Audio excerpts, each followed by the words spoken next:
En wach malit ahinya.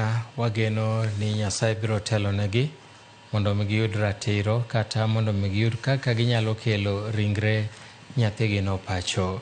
Ka wadhi nyime en ni jodolo mawuok e piny Luo kokalo e bwo mabul ma Nyanza Council of Churches koro kwayo oganda mondo owuok kar romgi iruako welo kotelnegi kod jatend piny William Ruto e nyasi mar Madaraka midhi bagi e giko juma ni e boma ma Homa Bay. Jodolo go wacho ni oganda Luo nyaka koro nyis kido maber e seche ma welo biro, kendo gikwayo josiasa ma Kaluo mondo oket tenge pogruok moro amora ma gin godo e neno ni nyasino orumo e yor kwe. Jodolo go wacho ni nyasino biro loko lwasi mar Homa Bay kod alwora mare ma nyaka sani oseyudo chenro mag dongruok moting'o nyaka alap mar Raila Odinga ma ka bende gikwayo oganda mondo omed mana siro sirikand William Ruto.